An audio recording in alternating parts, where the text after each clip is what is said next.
Hi everybody, guys, welcome to the next video that we're doing of God is a Big God. Let me show you. I forget to post the tabernacle information. It is the most valuable visit that you could ever make as a believer, as a Christian, as someone who knows and trusts and believes in God and studies the Word of God. Then you should know the significance and the importance of the tabernacle in the wilderness. So we're starting back with this. God is a big God. And now this is funny because I know about that. I'm going to try my best to explain him biblically because I'm using Leslie's notes here. And of the study that I have done, which is on these. And I'm also going to interject the scientific information that I have discovered and I have studied and obtained through my biblical breakdown of the Bible, my scientific breakdown of the scriptures. I had started a video, Genesis 1:1, and starting in Genesis, explaining the breakdown of the Bible and how the world actually began, because there is no way that nothing can create something unless something causes it to create, unless something instructs it and gives it direction and gives it wisdom and guidance and everything as to how to create, because if you don't know, then how can you instruct somebody? That's like, a baby was born a few minutes ago, and then you're expecting that newborn, few minutes old baby to instruct a class at Harvard or Yale or something, I'm saying, something very high end, and expect it to be able to instruct something. You can't. That's just not logical. That's just not sensible. And science has tried to explain away the existence of God as if there is something else out there. But the thing that they're explaining is only irrefutable evidence that he is there. That there is something intelligent out there, something powerful out there, something intelligent enough to create everything. And so that's what we're getting into. That's the part that we're getting into is part 2. Okay, just how big is God? Okay, so we talked about last time how we sometimes wonder if God can and will ever respond to things that we need, that we are in desperation for. And we go through so many things as to, try to say, can God do this? Is God able for this? Is God able for that? Let me tell you, God is more than able. Okay? When I tell you he's more than able, he's more than able. That's how I got this house that I'm sitting in right now. That's mine. This is mine. And one day, this is a stepping stone. Because one day, this is going to be the stepping stone that I need to get into the next house that is more solid, that is more secure, that is bigger and more suitable for my family and everything. And so, I know this is just temporary, but this is evidence of his faithfulness, of his power, of his proof of who he is and how he is. This is just what it is. It's evidence of him. Now that we talked about last time, there's no way that science can explain away the existence of life altogether, the existence of substances and particles and molecules, neutrons, electrons, protons, everything. There's no way, okay, that science can explain that as just becoming, okay? Because in order for it to become, okay, in order for something to come to be, it has to start somewhere. Something has to initiate its beginning. Something has to define its beginning, okay? Because something can't just always be. We're not always... It's not that we always were. Okay, time didn't start when the earth began. Time started before that. Okay, because God put together the elements, the particles, and everything that we know as the ingredients of the world that we know today. Okay? So there's no way that that can just happen out of nothing. If it did, first of all, if it did, there's no reason for it to stop. Like, let's just say, for example, if something was created out of nothing, why did it stop? Why do we not continue to see the spontaneous, I don't want to use the word creation, because creation implies a creator. So if we're trying to explain something without the implication of a creator, then we have to say this spontaneous existence, this spontaneous just there, it just to be, you know, and it would continue to happen. We wouldn't have babies, you know, we wouldn't have pregnancies, and we wouldn't have families the way they are. You know, if people can just be, if things can just be, then we could walk down the street and just happen to see the house that we want come into existence. You know, we would just happen to see the next person just boom, out of nothing, just spontaneously exist. Okay?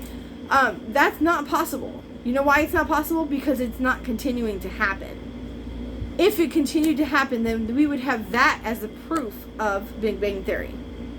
Okay? That's why the Big Bang Theory is not possible, because then it would continue to happen. There is no reason, there is no explanation as to why it would just stop. What would stop it? What would start it and what would stop it? Nothing. There's nothing that would explain that, except someone initiated it. So that's what we're talking about right now. Sorry, I was a little confused. Now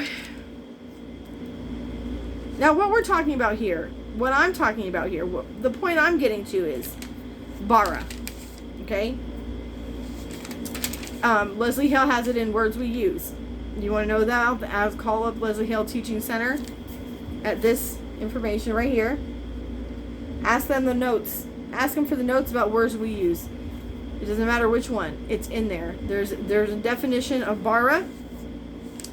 And I think the Latin termination for it is creatio ex nihilo. Okay, meaning created something out of nothing. Okay, so we already explained why the Big Bang Theory is just not it. It's just not it. And if it is it, you have to acknowledge a creator, because something has to initiate it. The information of those substances, the information the substances have to become what they are comes from something. Okay? That is what I call, okay, since some people don't like to use the name of God, we don't have to. We'll call it omniscient. Okay? Science, omni is all, scient is knowing. Okay? The definition of that section of the word scient is knowing. That's where we get the word science. It's to know. Put the word omni in front of it, it means all-knowing. Okay? So we have to have an all-knowing thing in existence for it to impart its knowledge into the substances of the earth to become what they are. Each and every element, each and every particle, each and every atom, each and every ingredient of existence as we know it was defined by the omniscient. That is irrefutable. Okay? Whether you want to call him God, whether you want to call him whatever you want to call him, okay? He has names that we don't even know of. So there's a likely chance that you're going to hit it on the head. Okay? He's not Lucifer. I can tell you that right now. That's probably the only name you can't use. Lucifer, Satan, the devil. He's not that. Okay? This thing is an all-knowing and all-powerful thing. Why do I know that? Because this thing had the knowledge and the power to give part of its knowledge to whatever it gave it to, okay? When it called hydrogen, hydrogen. When it called oxygen, oxygen. It did not just give it the name, but it gave it its purpose for existence. and it told it how to communicate with other particles, other molecules, other substances to create what it became. That's why 2 parts hydrogen, 2 parts oxygen is the difference between hydrogen peroxide and water. Anybody try to drink hydrogen peroxide? Let me know how that tastes. Yeah, there's a huge difference just from that one little thing, just from that one extra molecule.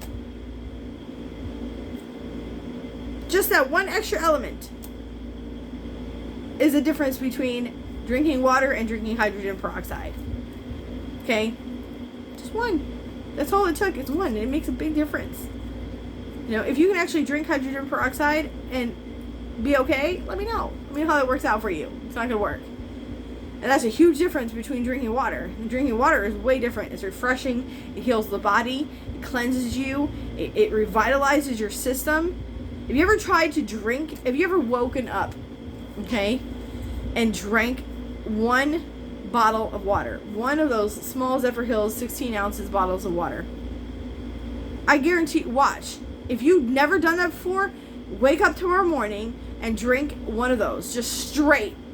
Doesn't have to be cold. Doesn't have to be, room temperature is the best, really. For you first waking up. Yes, it is. Watch what it does to your system. If you have not done that before, I guarantee you, you're going to feel nauseous. You're going to feel sick to your stomach. You're going to feel like throwing up. You know why? Because it is pulling out all the toxins from your body to cleanse you, to revitalize you.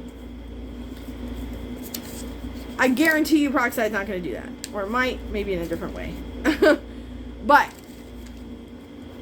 how can we say that that just happened? How can we say that that just came to be? It can't. We can't, because something had to initiate it becoming. Even the word becoming itself means it had to come from something. It had to be a part of something and then come out of it. Okay? The breakdown of that word, becoming, it had to be first and then come out of something. How can that be if there was nothing there to begin with?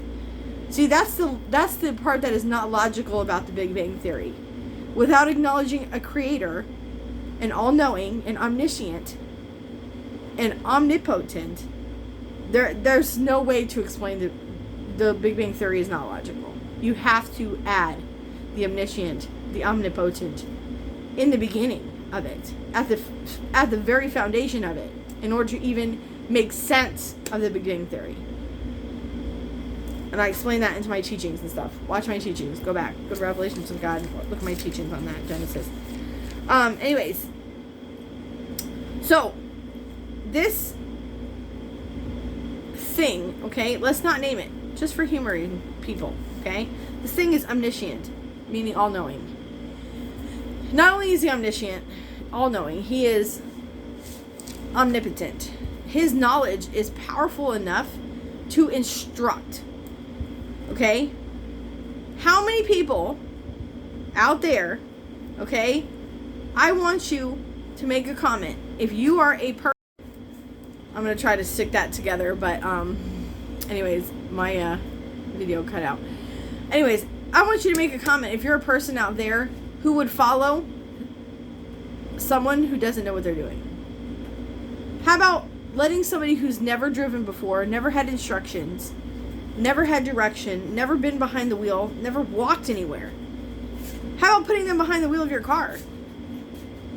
Without the knowledge, guess what? How many of you would trust that person behind the wheel? I'm guaranteeing you that I'm not going to be one of those person. I don't know about you, but I am not going to be one of those people who is going to sit there and trust someone who doesn't know what they're doing behind the steering wheel. No. I'd rather have someone who's knowing. Okay? Just like this omniscient being, this omnipotent being. If he knows, he has the authority to instruct the elements to become what they are, tell them how to behave with each other, tell them what to form when they behave with each other, what their reactions are supposed to be, what they're supposed to become when they are interacting with one another. Okay? So, I am not going to be that. I'm not going to be that person who's going to let somebody who's never been outside in their entire life suddenly get behind the wheel of my car. No. Okay.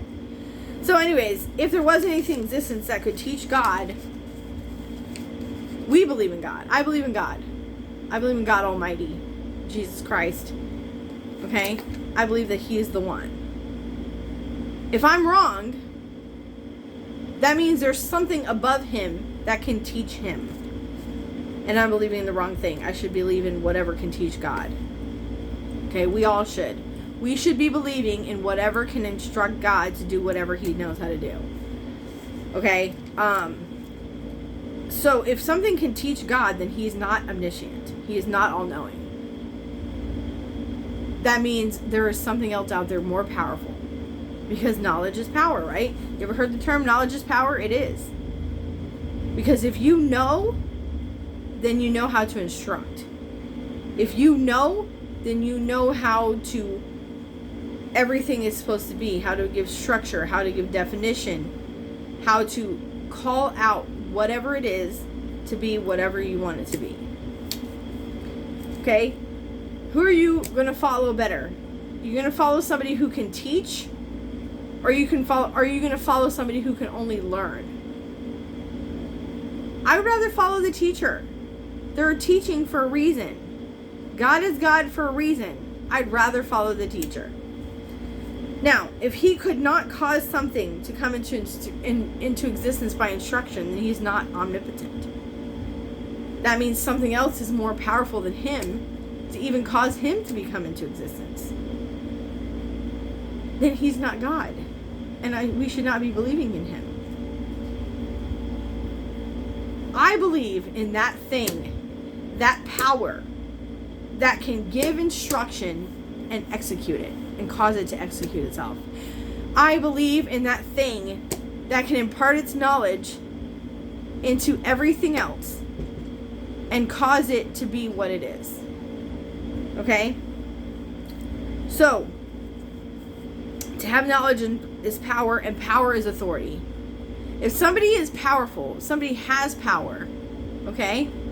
That means they have the authority to make something be.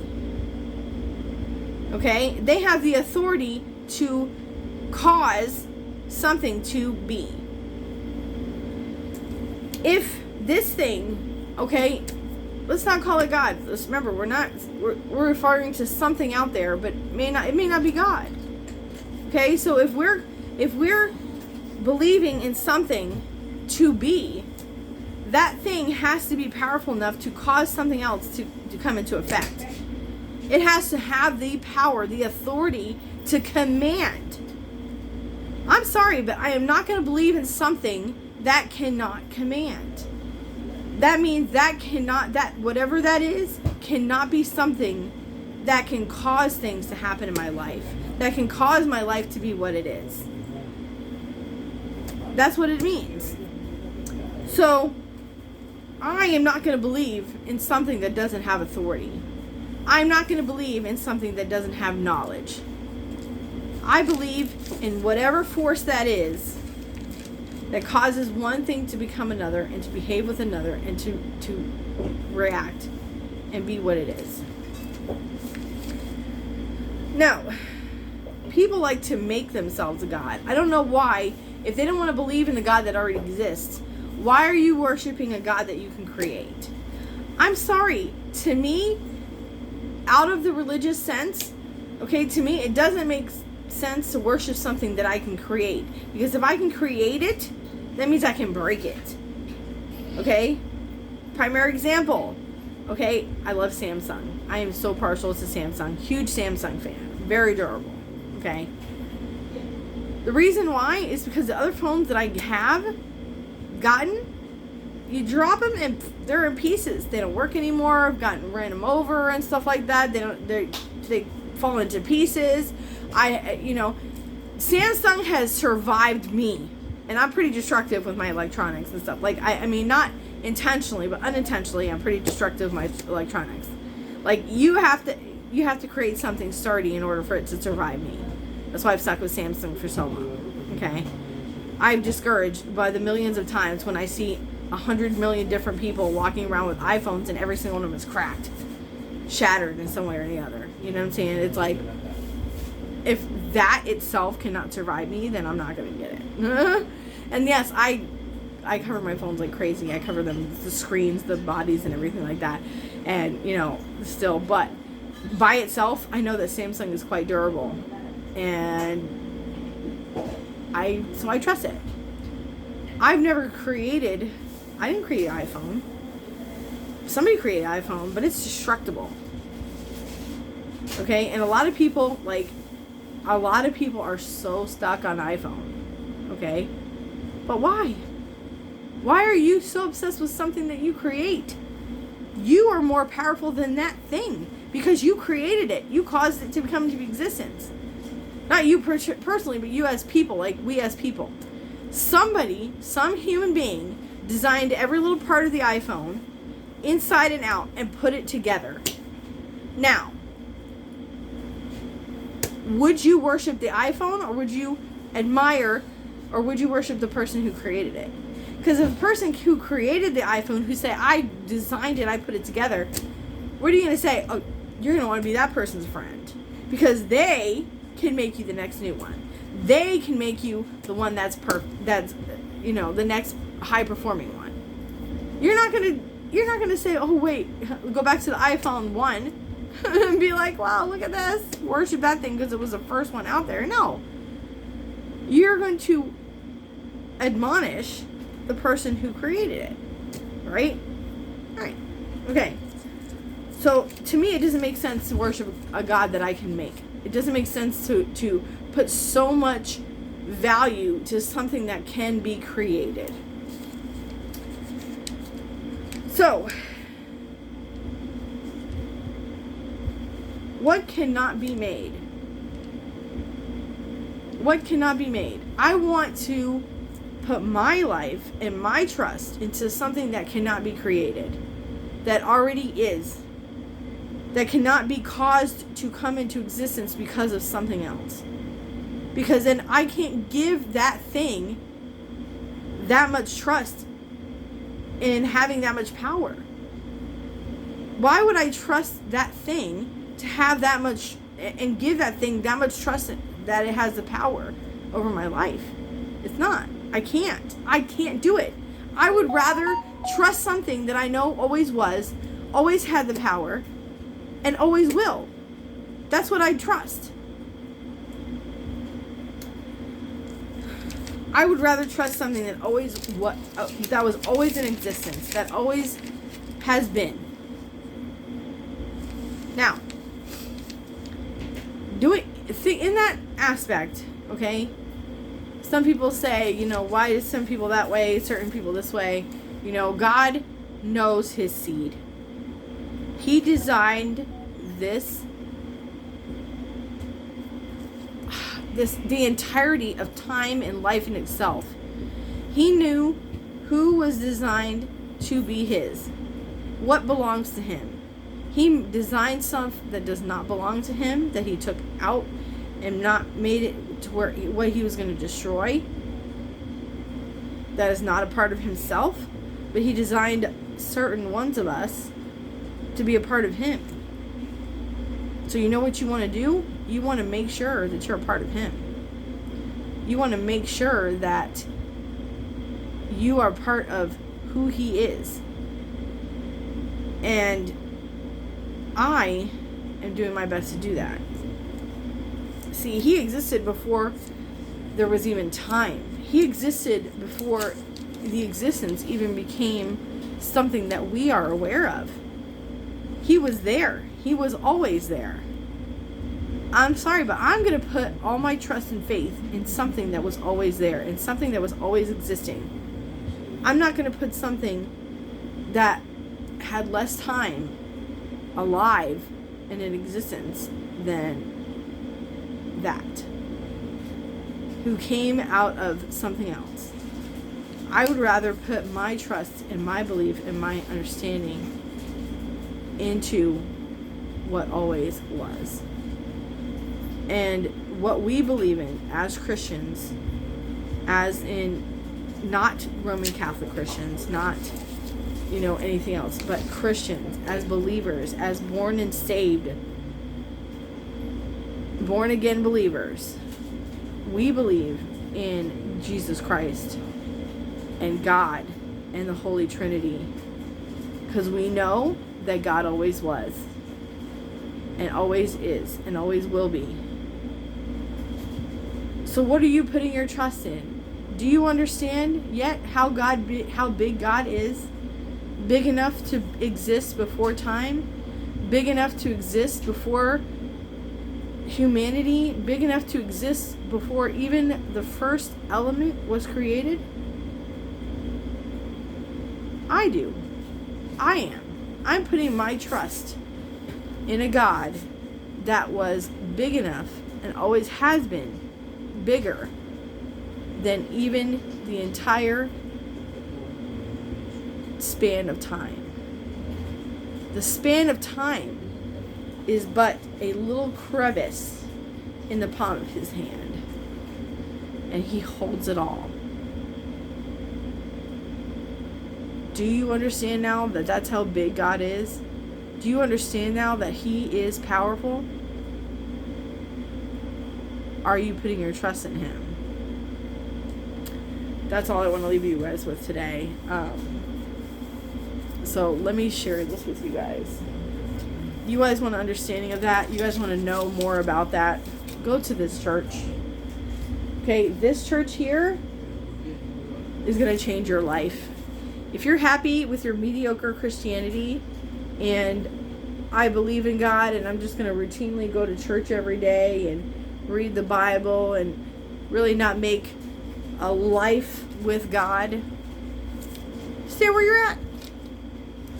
If you want to be pushed to your limits and increase in your knowledge and understanding of who God is, if you want to be challenged with everything that you think you understand about God, this is the place.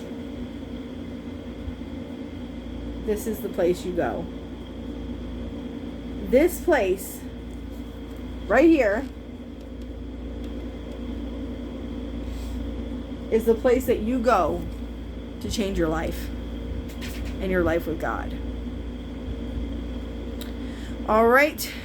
That's all I want to leave you guys with today. I just needed to share that part with you. I will have more later because this is actually a very in-depth study, but I'm halfway through it right here. And I will do one last, actually, yeah. You know what? This is actually the end of the study for this one. Let me leave you guys with a couple of scriptures from this study. So let me tell you, look, this is the study note. That's the number. If you call Leslie Hale Teaching Center, if you didn't catch the numbers or the address or anything, Google it. Okay? It's on Rainville Road. Call them and tell them you want those notes. Subscribe to their channel, Leslie Hale Teaching Center on YouTube. If you've reached that, look that up on YouTube. Subscribe to their channel. You can watch all the videos about that. He has a teaching, God is a big God. And Leslie Hale can go into it himself, what his understanding was. I just wanted to share my part and everything. And so, let me just leave you guys with the scriptures now, because I do want you guys to go off. This is the last video for this.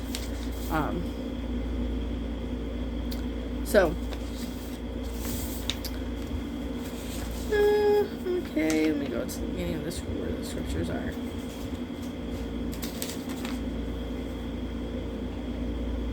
That whole thing is scriptures. So,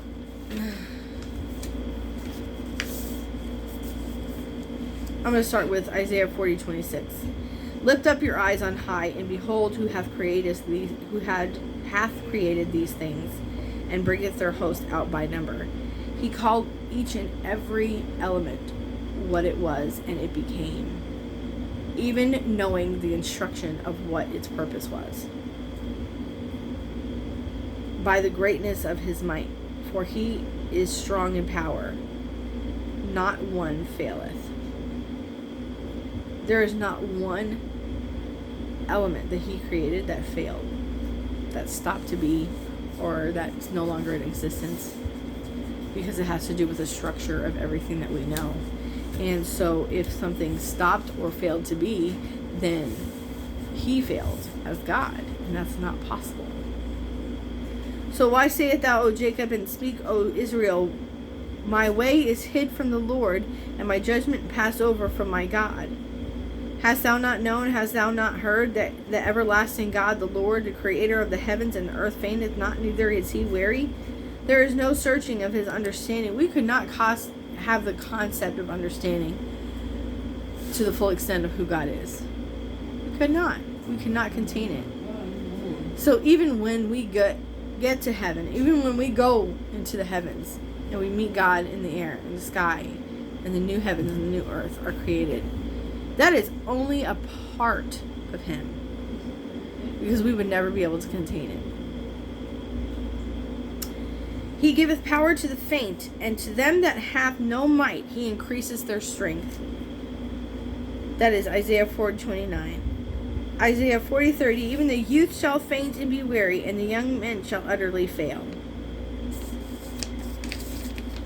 And Isaiah 40:31. But they that wait upon the Lord shall renew their strength.